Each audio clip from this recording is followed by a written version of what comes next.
그리고 14절을 한 절 더 읽습니다. 마태복음 제24장 29절부터 31절 그리고 14절입니다. 우리 찾으셨으면 한 목소리로 같이 읽도록 하겠습니다. 시작. 그날 환난 후에 즉시 해가 어두워지며 달이 빛을 내지 아니하며 별들이 하늘에서 떨어지며 하늘의 권능들이 흔들리리라. 그때에 인자의 징조가 하늘에서 보이겠고 그때에 땅의 모든 족속들이 통곡하며 그들이 인자가 구름을 타고 능력과 큰 영광으로 오는 것을 보리라. 그가 큰 나팔 소리와 함께 천사들을 보내리니 그들이 그의 택하신 자들을 하늘 이 끝에서 저 끝까지 사방에서 모으리라. 14절. 이 천국 복음이 모든 민족에게 증언되기 위하여 온 세상에 전파되리니 그제야 끝이 오리라. 아멘. 아멘. 네, 오늘 저는 이 본문 말씀 가운데 특별히 31절에 큰 나팔 소리와 함께 천사들을 보내겠다는 말씀을 중심으로 하나님의 나팔 소리라는 제목을 정하고 함께 은혜 받기를 원합니다. 이미 지난주에도 한번 제가 다시 반복해서 리마인드 했지만 지금 가을을 맞이하는 9월에 저희가 집중하고 있는 것은 변하는 계절이 아니라 변화무쌍한 우리 삶의 자리가 아니라 내가 누구인가 하는 거예요. 내가 누구인가, 정체성에 관한 메시지를 지금 계속 나누고 있는데요. 운동선수가 4년 동안 열심히 준비하고 올림픽에 출전하는 국가대표가 됐는데 정작 출전하여서 관중석에 앉아 있으면 안 되죠.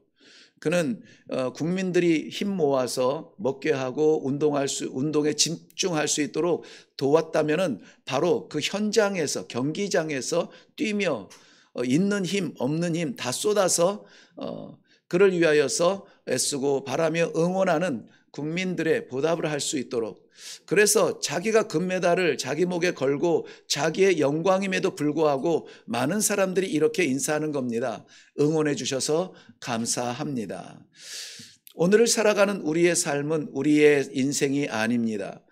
우리가 살 수 있도록 하나님께서 환경과 모든 조건들을 허락하시고 가정과 믿음의 공동체를 허락하시고 건강을 허락해 주셔서 그래도 엘리베이터 없는 3층까지 올라올 수 있는 이 영광의 자리에 우리가 있는 것입니다. 아멘 되시죠? 네. 그렇게 시작하면 오늘 참 좋아요. 왜냐하면 우리가 살아가는 삶이 아니라 하나님께서 어떻게 나를 돌봐 주시는지 우리 정체성을 아는 것은 너무나 중요하기 때문에 그래요. 그래야 하나님을 아버지라 부르죠. 그래야 하나님을 창조주이신 그 무한 능력이신 그분이 내 아버지라고 이렇게 자랑할 수 있죠. 그래야 우리가 이 잔바람 불어서 넘어지거나 쓰러지지 않고 다시 아버지 이름 부르며 일어날 수가 있죠. 그래서 바뀌는 계절을 앞두고 변화무쌍한 이 시대 앞에서 우리가 우리의 정체성을 먼저 깊이 묵상하는데 9월 첫째 주에 우리가 하나님의 자녀인 것을 잊지 말아야 합니다. 우리가 하나님의 자녀인 것은 우리의 원함이 아니라 하나님의 작정하심입니다. 내가 이제 예수 믿겠습니다라고 결단하는 순간부터 성도가 된 것이 아니라 그 이전에 어떤 삶을 살았을지라도 우리를 이 시간에 앉을 수 있도록 성도 될 수 있도록 작정하신 이는 하나님이신데 언제부터냐?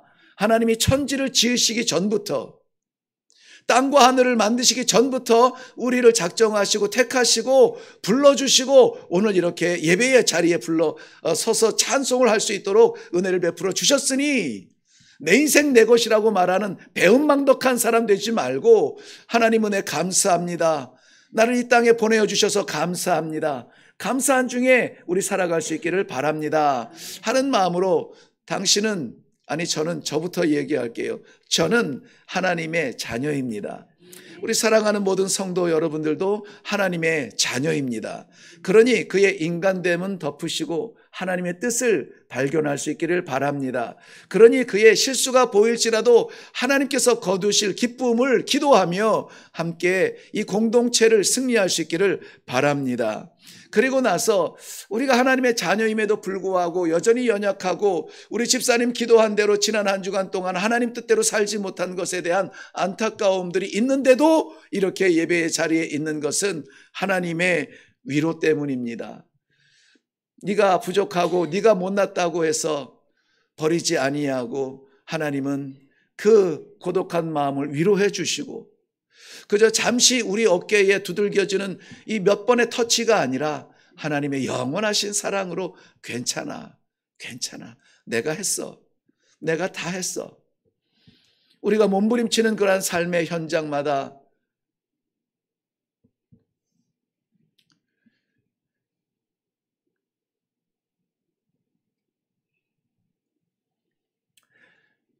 주의 십자가 아니면 살 수 없는 존재로 살게 하신 것은 하나님의 위로입니다.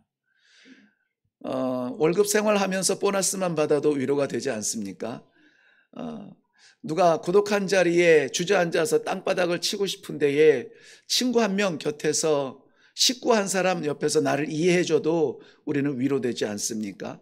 그런데 여러분, 이 험한 세상에 성도로 살아가는 씨름하는 그 마음을 우리 아버지께서는 너무나 잘 아시기 때문에 내가 알아. 알지? 알고 말고. 그래서 내가 네 안에 있지 않니? 라고 우리를 위로해 주시는 하나님. 세상의 위로 찾아 헤매이지 말고 아버지의 위로 안에 머무세요. 둘째 시간에 그렇게 나누었습니다. 그리고 지난주에는 우리가 누가복음 15장을 통해서 세 가지 비유를 함께 나누던 중에 양들을 잃어버렸다가 찾은 목자의 마음, 드라크마를 잃어버렸다가 찾은 여인의 마음, 잃어버린 아들, 즉 우리는 흔히 탕자라고 부르는 그 괘씸한 놈이 돌아왔을 때에 오히려 그를 입맞추며 품에 안으시고 잔치를 벌이자 가장 좋은 소를 잡으라, 이렇게 반겨주시는 그 아버지의 마음을 관점을 바꾸어서 한번 보았습니다. 우리는 주로 탕자의 입장에서 우리 자신을 조명했습니다. 우리가 이런 놈이에요. 우리가 이런 놈이에요. 그래도 돌아갈 곳이 있으니 얼마나 감사해요. 이랬는데 우리가 이런 놈으로 살아가는 그 순간도 놓치지 아니하고 한순간도 포기하지 아니하시고 집이 아직도 먼데 그 먼 거리까지 나와서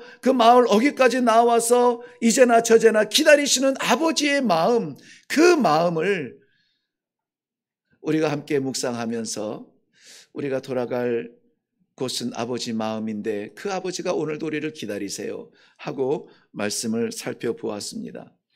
그런데 오늘은 우리가 하나님의 나팔 소리, 아버지께서 그 마음으로 불러주시는 나팔 소리, 최종적 승리의 선포요, 최종적 부르시는 우리의 목적지라는 사실을 우리가 좀 더 확실하게 알면은 이 가을에 우리가 좀 더 선명하게 하나님 앞에 살아가지 않을까.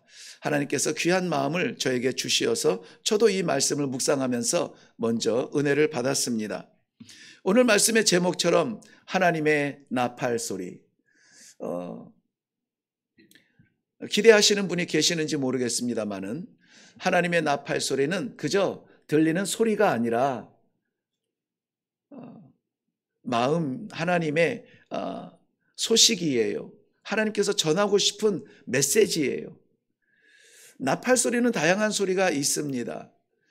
그런데 때로는 강력한 나팔 소리가 들릴 수도 있고 때로는 조용한 그러한 나팔 소리로, 나팔의 운율로 우리들에게 들릴 수가 있습니다. 분명한 것은 아버지께서 우리를 부르시는 소리라는 겁니다. 성경에서도 이 나팔 소리를 여러 곳에서 강조하고 있는데 특별히 이 구약과 신약에서는 조금 다른 의미로 들려지게 해석이 되어져요. 먼저 구약 성경에서의 우리가 기억하는 나팔 소리들이 있습니다. 그것은 사람들을 깨우고 경고하며 나라를 지키기 위해서 파수꾼의 입술에 붙인 나팔 소리로 우리가 대체적으로 기억하고 있습니다. 그래서 이 잠을 자던 깊은 잠 가운데에서라도 아니면 바쁘게 일하는 중이어서라도 하나님께서 파수꾼을 통하여서 나팔 소리를 외치게 하면은 그들은 자다가도 일어나야 되고 일하다가도 일손을 멈추고 집중해야 되는 거예요. 이 영적 파수꾼의 선지자들을 통하여서도 하나님께서는 나팔을 불게 하셨죠. 그럴 때에 저들이 무엇으로 만족하며 어떠한 상황에 던져졌을지라도 포로로 끌려갔어도 아니면 전성기를 맞이할지라도 저들은 집중하여서 선지자들의 입을 통하여서 선포되어지는 나팔 소리에 집중해야만 됐습니다. 그것을 통하여서 구약 성경에는 모형적 나라를 완성해 나가고 지켜나가고 세워나가고 전쟁해 나가는 그러한 모습을 우리는 볼 수가 있습니다. 특별히 이 구약에서의 나팔 소리는 전쟁과 연관된 것이 여러 곳이 있는데요. 사사기 7장 말씀에 보면은 기드온 선지자에 대한 이야기가 나옵니다. 기드온 때 미디안 백성들 군사들이 쳐들어와서 전쟁을 일으키는데 그 숫자적인 비율은 나중에 좀 말씀을 드리기로 하겠고요. 하나님께서 기드온 선지자를 세워서 용사들로 나아가서 대적하게 합니다. 그런데 2만 명이 모여도 다 군사가 되지는 않아요. 수만 명이 우리 곁에 있어도 다 힘이 되지는 않아요. 하나님께서는 기드온을 통하여서 그 가운데 300명을 모읍니다. 300명을 모아요. 많은 사람들이 전쟁이 났다니까는 달려오지만 그 중에 300명만 택해요. 그리고 전쟁에 나아갑니다. 나아가서 미디안 진영을 바라다 보니 정말 이것은 싸울 수 있는 싸움이 아니에요. 그 들녘을 가득 채운 미디안 군사들의 텐트만 해도 셀 수가 없습니다. 그런데 하나님께서 기드온에게 주신 전략은 이랬습니다. 300명이 이 장막 속을 뛰어 들어가면은 당장에 포위당하고 죽을 터인데, 그래서 이 기드온과 함께한 300명이 흩어져서 각자 손에 횃불과 이 항아리를 들고 횃불을 항아리 속에 감추죠. 그리고 나서 이 진영들마다 이 배치가 됩니다. 그리고 나서 뭐라고 말씀하시냐면은 나와 나를 따르는 자가 다 나팔을 불거든 너희도 모든 진영 주위에서 나팔을 불며 이렇게 외치라. 여호와를 위하라. 기드온을 위하라. 근데 이 나팔 소리는 상대도 되지 않는 적들을 향하여서 진격하라는 출정의 나팔 소리예요. 그래서 성도들은 이 마지막 시대에 복음을 담은 이 심장을 가지고 머물러 있으면 안 된다고요. 이때에 이 300용사를 통해서 죽인 미디안의 용사 임금들과 용사가 몇 명이나 되냐면 자그마치 12만 명이에요. 12만 명. 300명의 사람들이 12만 명의 그러한 진영을 바라보았을 때 들어가고 싶겠습니까? 못 들어갑니다. 조금 더 가까이 이해될 수 있는 숫자로 보면은 1대 400의 싸움이에요. 한 명당, 이스라엘 백성들 한 명당 적군 400명하고 싸워야 되는 싸움이라고요.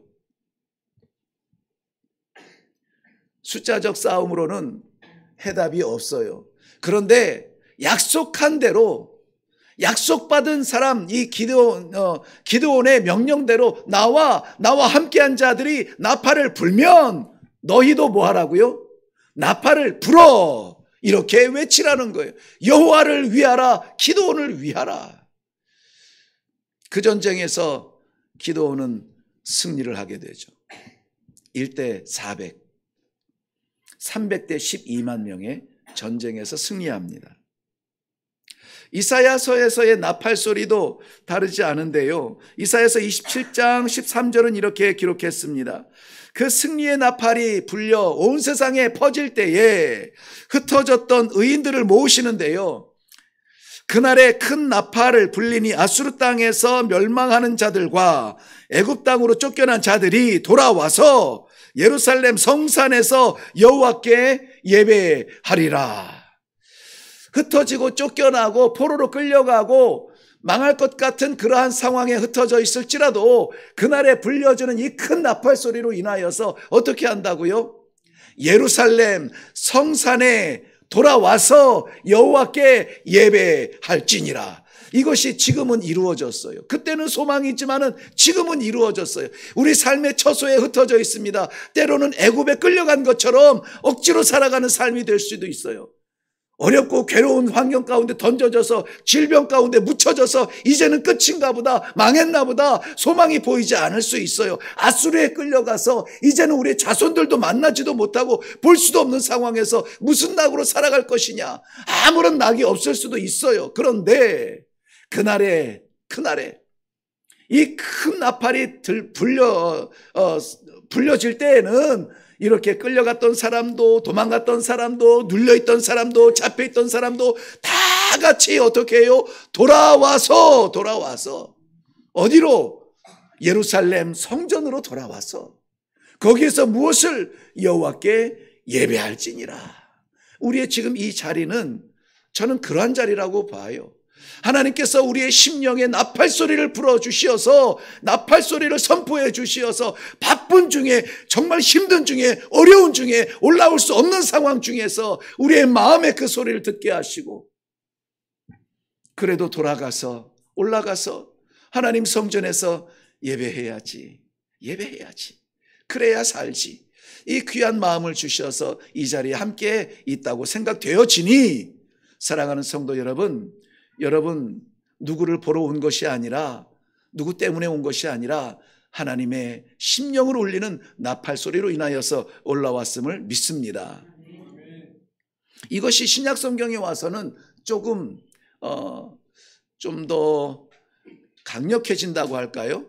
구약에서 그림자의 나라를 세워나가는 나팔 소리였다면 신약에서는 실체적인 나라, 바라보는 그 나라에서 울리는 나팔 소리라는 것입니다. 먼저 계시록 8장 말씀에 보면은 말세에 하나님께서 인봉한 상자를 한 명 천사들이 하나씩 뜯게 되는데요. 8장에는 7째 인을 떼실 때의 상황을 보여주고 있습니다. 7 천사가 하나님 앞에 서 있습니다. 나팔을 불 때마다 땅 위에 쏟아지는 그러한 재앙들을 바라보는데요. 7절 말씀만 읽습니다. 첫째 천사가 나팔을 부니 피 섞인 우박과 불이 나와서 땅에 쏟아짐에 땅의 3분의 1이 타버리고 수목의 3분의 1도 타버리고 각종 푸른 풀도 다 버렸더라. 이게 무슨 말씀이냐면은 사람이 애쓰고 수고해서 거둬들이는 것도 있지만요, 아무것도 없을 때 그때는 우리가 자연에서 얻잖아요. 그래서 우리가 이 땅 파서 노동을 하기 전에도 하나님께서는 열매 맺는 나무와 씨를 가진 그러한 과실들로 인하여서 그 백성 아담과 하와가 먹고 살아갈 수 있도록 그렇게 하셨잖아요. 이슬이면 충분했다고요. 땅에서 올라오는 이슬이면 충분히 이 과실을 키우고 나눌 수가 있다고요. 그러니 여기에서 3분의 1이 타버리고 무너지는 이것은 수목과 타버리는 각종 푸른 풀들은 무엇이냐면은 우리가 의지할 수 있는 가장 마지막 그것까지도 타버리는 거예요. 무너진다고요. 언제? 하나님의 나팔 소리가 울려 퍼질 때예요. 나팔 소리 울려 퍼질 때에, 그때는 이제까지 우리가 평생 동안 이거 아니면 죽을 것 같아 붙잡았던 그것도 다 소용이 없어요. 다 빠져나가고 다 타버리고 마지막 의지할 수 있는 숲을마저도, 자연마저도 우리에게 먹을 것을 주지 않습니다. 그래서 우리 계시록을 읽을 때에 두려운 마음으로 읽는지 모르겠지만은 사실은 계시록은 두려운 말씀이 아니죠. 우리에게는 놀라운 소망의 말씀이죠.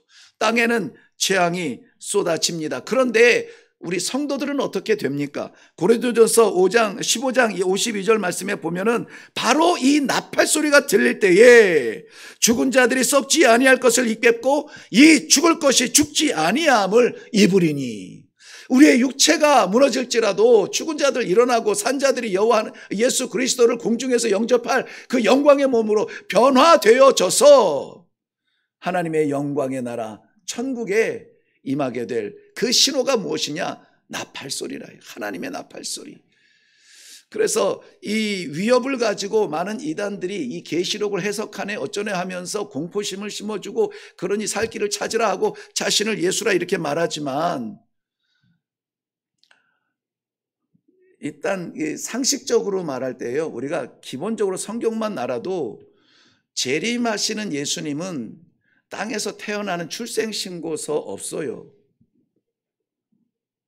공중에서 오셔요. 공중 재림하신다고. 지금 예수님께서 우리 모든 부끄러운 죄들을 씻으시고 십자가에서 우리를 다 용서하시고 우리 죽음까지 대신 죽으시고 3일 동안 죽음 가운데 거하시며 요나의 표적으로 우리의 처한 상황이 어떠할지를 보여주었잖아요. 그런데 죽음 가운데 머물지 아니하시고 3일 만에 부활하셔서 그 부활의 첫 열매 되셔서 우리로 하여금 부활할 수 있도록 내가 부활하니 너도 부활할 것이다 라고 하는 길을 스스로 열어주시고 승천하시어서 우리가 올라갈 하나님의 나라를 친히 보여주시고 그 땅에 그 하나님의 우편에 앉아서 지금도 하나님 우리의 기준에는 맞지 않지만 1년만 참아주세요.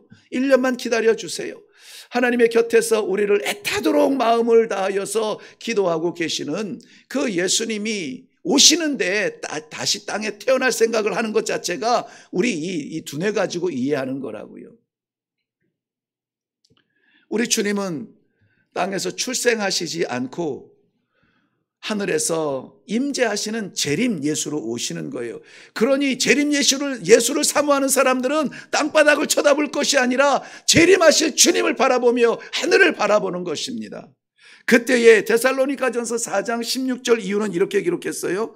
성도들의 영원한 생명, 영원한 나라, 그 영광의 장면을 기록하는데요, 주께서 후령과 천사장의 소리와 하나님의 나팔 소리로 친히 하늘로부터 강림하시리니 그리스도 안에 죽은 자들이 먼저 일어나고 그 후에 우리 살아남은 자들도 그와 함께 구름 속으로 끌어올려 공중에서 주를 영접하게 하시리니 그리하여, 결론이죠, 그리하여 우리가 항상 주와 함께 있으리라. 여기서 말하는 항상이라는 것은 시작도 없고 끝도 없다는 거예요. 영원이라는 다른 표현이에요. 우리는 항상이라는 말을 하면서 너무 순간을 살아가요. 우리는 영원히 사랑하겠다 하면서 너무 우리 입맛에 맞추어요. 우리 다 그 영원한 사랑에 혹해서 결혼들 하신 거잖아요. 그랬는데 지금 어떻습니까? 그때 그 사랑이 더 뜨거워졌나요? 물론 더 뜨거워진 사랑으로, 더 깊은 사랑으로 함께 보내고 계실 수 있지만 내가 하고 싶어도 못하는 상황이 있잖아요. 이게 설교 시간에 적당한지는 모르겠지만 원고에는 없습니다만은 저는 집사람이 먼저 갔으면 좋겠다는 생각을 늘 하고 있어요. 아니 저런 못된 신랑이다. 아내를 먼저 보내려고 하네. 근데 세상이 쉽지 않고 험합니다. 진리로 살아가는 사람일수록 고독합니다. 하나님의 사람은 더 어려운 상황이 될 것입니다. 저는 아시겠지만은 죄송합니다만 죽음을 그렇게 두려워하지는 않아요. 진작 갔어야 될 사람을 이렇게 이제까지 살려주신 하나님의 은혜가 감사한데, 제가 먼저 가면 남겨질 집사람이 고생할 것 같아서 제가 좀 잘 마무리해서 이렇게 보내고 싶은 마음이 있어요. 그래도 그렇게 그 마음은 어디에서 오냐면은 그 영원히 사랑하겠다고 이렇게 꼬셔서 이 결혼까지 했는데 그거 좀 지키고 싶은 마음이 있잖아요. 근데 못 지켰잖아요. 그것에 대한 어떤 죄책감으로 더 잘하고 싶은 것이 있거든요. 그런데 다 하지 못할 때가 많습니다. 아니, 우리가 말하는 우리의 영원한 사랑은 다 하지 못합니다. 그런데 하나님께서는 이렇게 말씀하세요. 그러므로 너희가 나와 영원히 함께 하리라. 그러니 여러분, 이 종말이 두렵습니까? 종말이 두려운가요? 감사하죠. 우리 하나님과 영원히 살 수 있는 그 나팔 소리를 여러분 기다리지 않으십니까? 그 나팔 소리가 나야 돼요. 나팔 소리 안 나면 안 돼요. 하나님께서 하늘로부터 외쳐야 됩니다. 모든 천사들이 일렬로 서가지고 구름 중에 이 나팔 소리를 우리의 귀에 쩌렁쩌렁 하도록, 게을러서 잠자리에 있는 사람도 깨어나도록, 죄 가운데 갇혀있는 사람도 일어나도록, 못나서 감춰서 나 하나님 몰라요라고 숨어있는 사람도 안 들을 수 없도록 이 나팔 소리가 들려줘야 돼요. 하나님의 나팔 소리는 생명의 소리입니다. 하나님의 나팔 소리는 구원의 소리입니다. 그를 위하여서 애쓰고 수고하는 교회와 성도들을 최종적으로 하나님의 나라에 인도하시는 초청의 소리예요. 오늘 30절 말씀에 보면 그때의 인자의 징조가 하늘에서 보이겠고 그때의 땅의 모든 족속들이 통곡하며 그들이 인자가 구름을 타고 능력과 큰 영광으로 오는 것을 뭐하리라? 보리라. 보리라. 제가 이 시력을 가졌을 때 이 영광을 볼 수 있으면 얼마나 좋을까요? 예수님께서는 반드시 오십니다. 반드시 오세요. 재림 예수는 어떤 기도원이나 광신도들만 하는 얘기가 아니라 재림 예수 없이 기독교 없습니다. 재림 예수를 바라보는 것 말고 우리 성도들에게 힘들 만한 소망이 없어요. 우리는 재림 예수, 다시 오실 예수님을 바라보아야 돼요. 근데 우리 예수님께서 나 같으면 안 옵니다. 나 같으면 안 와요. 왜냐하면은 하나님이신 창조주가 이 땅에 피조물로 왔는데, 그것도 도와주러 왔는데, 살려주러 왔는데, 그것도 왕 중의 왕이신 예수께서 궁중의 화려함 가운데 나타나셔가지고 우리 같은 미천한 것들은 바라볼 수도 없는 그런 자리에 온 것도 아니라 그저 동네 사람 아이들도 올 수 있는 그런 구유에, 마굿간에 구유 가운데 태어나신 그 모습으로 왔는데, 그럼에도 불구하고 뭐 했습니까? 그 피조물들은 오신 예수님의 얼굴에 침 뱉었어요. 뺨을 때렸습니다. 그 머리에 가시관을 씌웠어요. 그 손바닥에 못을 박았습니다. 그리고 나서 죽였습니다.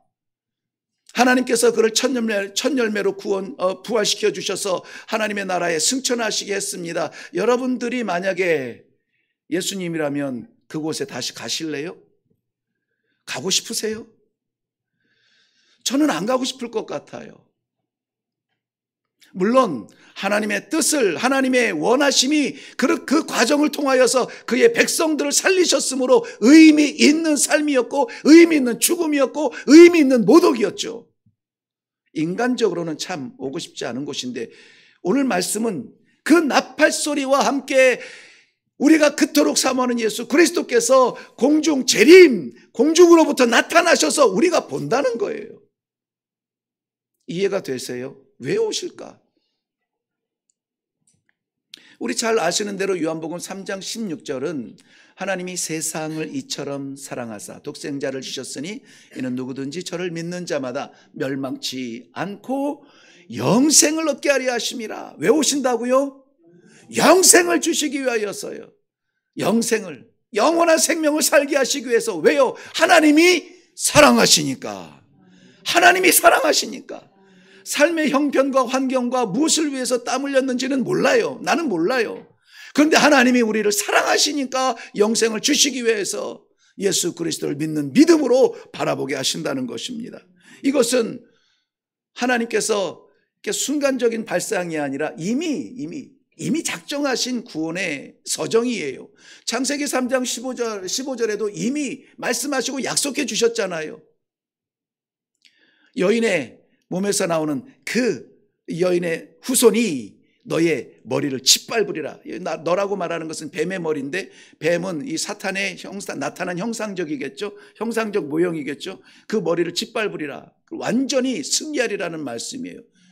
그 여인의 후손으로 오신 예수 그리스도가 우리를 죄 가운데 몰아내고 우리를 죽음 가운데 꽉꽉 붙들고 있고, 아이고 죽겠다, 입만 열면 죽겠다고 말하는 우리에게 살겠다, 아이고 살겠다, 이제는 살겠다, 할렐루야로 바꿀 수 있는 그것이 어디에서 왔느냐?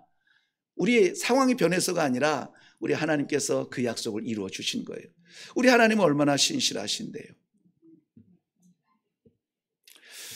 히브리서 9장 28절에는 자기를 바라는 자들, 즉 성도들이겠죠. 자기를 바라는 자들에게 두 번째 나타나실 예수님을 약속하셨어요. 주의 재림은 반드시 있습니다. 네, 세 분만 만나실 건가요? 네, 주의 공중 재림은 반드시 있을 것입니다. 이것은 세상은 종말이죠. 주의 백성은 구원입니다. 숫자로 기록할 수 없는 영원한 세계, 영원한 나라가 시작이 될 것입니다. 지구촌에 형성된 사람이 땅 긋고 줄 긋고 벽돌 세워서 만들어 놓은 그 국경이 아무런 의미가 없어집니다. 너는 왜 까매 너는 왜 하얘, 우리가 혈통적으로 태어난 민족도 아무런 의미가 없어집니다. 다니엘서 2장 45절 말씀에 보면은 바벨론, 아수르, 메데, 바사, 로마에 일어났던 그런 모든 제국들이 영광 중에 일어날 때에는 영원할 것을, 영원한 힘과 제국을 자랑했겠죠. 그렇지만은 다 무너진 것처럼 지금 이 시대에 세계의 강대국들이 자기들이 이 전쟁을 조율하고 세계 경제를 좌지우지하고 그리고 민족과 민족들을 통치하는 것처럼 여기지만 다 끝까지 가지 못할 것들입니다. 강대국을 의지하는 것은 이스라엘이 아수르와 애국과 바벨론을 의지하는 것과 다르지 않습니다. 지구촌에 형성된 민족도 그 선도 의미가 없다고 했습니다.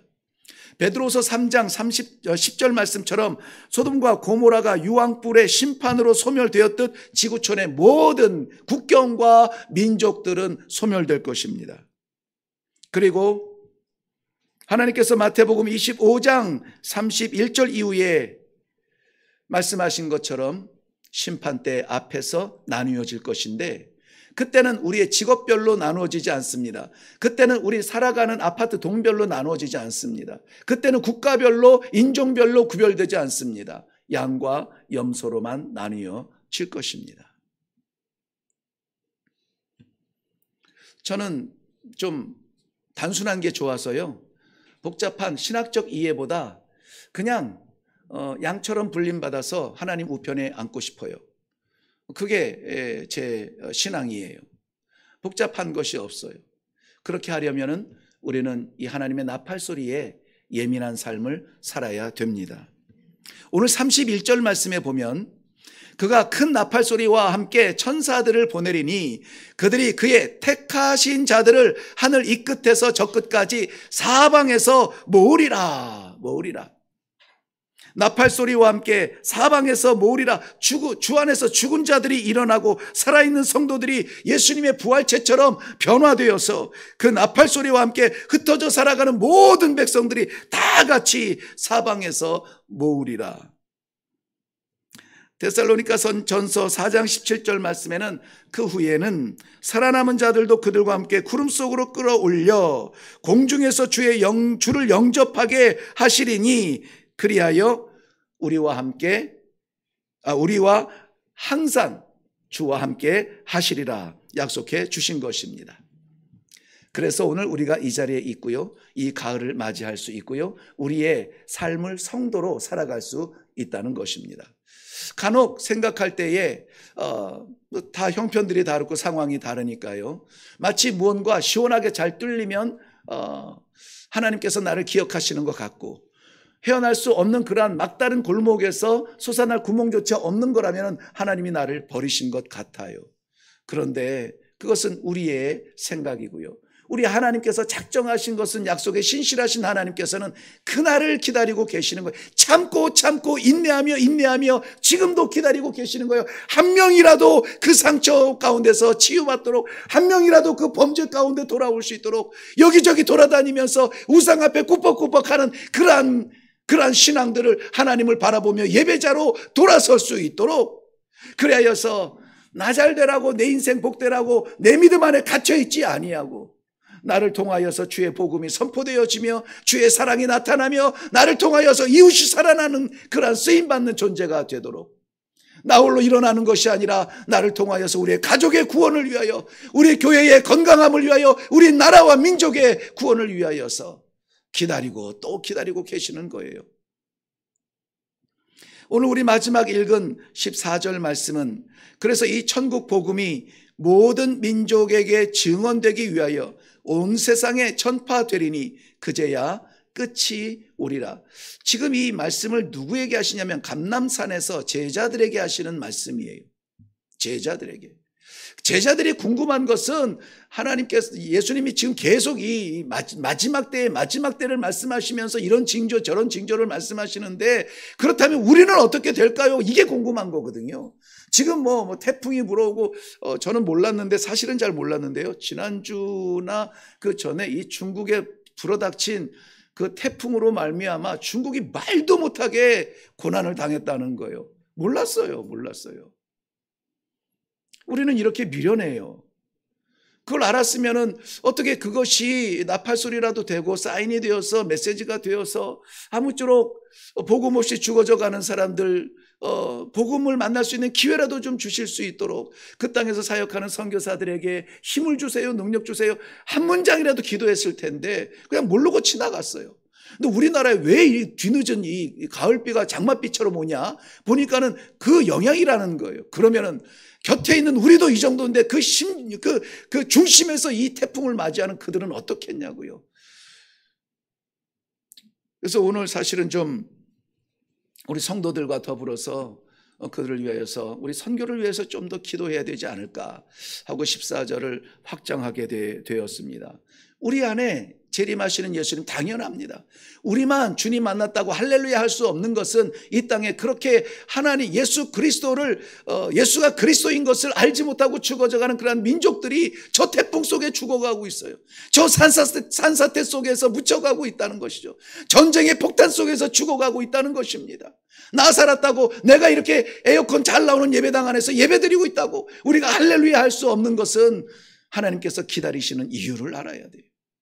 이 나팔 소리가 우리 예배당에서뿐만이 아니라 우리 가정에도 들리게 하여 주옵소서. 우리 이 동네에도 들리게 하여 주옵소서. 우리가 알지 못하는 저 아프리카에도 들리게 하여 주옵소서. 사막과 정글에 이 복음의 나팔 소리가 들려서 정말 하나님의 나팔 소리가 들릴 때는 더 이상 기회가 없는데 그 전에라도 우리와 함께 하나님을 아버지라 부르는 예배자로 설 수 있도록 주님 우리를 사용하여 주시옵소서.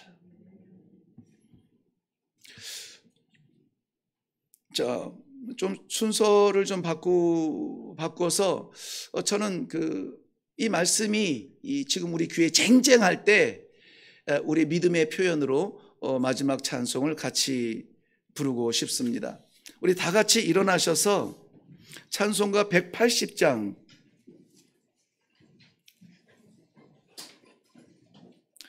믿음의 고백, 우리의 소망의 그러한 간증으로 이 찬송 우리 할 텐데요.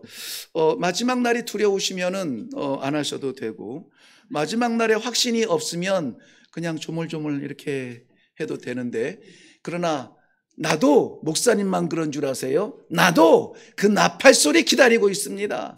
지금 어렵고 힘들지만, 지금 답답하고 숙제 많지만, 그러나 그 나팔 소리만 들려보세요.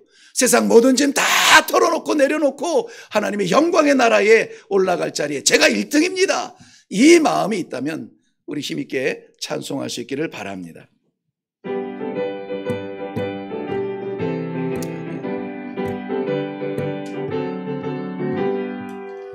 하나님의 나팔 소리 천지 진동할 때에 예수 영광 중에 구름 타시고 전사들을 세계 만국 모든 곳에 보내어 구원받은 성도들을 모으리. 우리 박수하면서 나팔 불 때 나의 이름, 나팔 불 때 나의 이름, 나팔 불 때 나의 이름, 부를 때에 잔치 참여하겠네. 무덤 속에 잠자는 자 그때 다시 일어나 영화로운 부활 승리 얻으리. 주가 택한 모든 성도 구름 타고 올라가 공중에서 주의 얼굴 배우리. 아멘. 나팔 불 때 나의 이름, 나팔 불 때 나의 이름, 나팔 불 때 나의 이름 부를 때에 잔치 참여하겠네. 주님 다시 오실 날을 우리할 수 없으니 항상 기도하고 깨어 있어서 기쁨으로 보좌 앞에 우리 나가서도 그때까지 참고 기다리겠네. 나팔 불 때 나의 이름, 나팔 불 때 나의 이름, 나팔 불 때 나의 이름 부를 때에 잔치 참여하겠네. 아멘, 아멘. 우리 기도하겠습니다.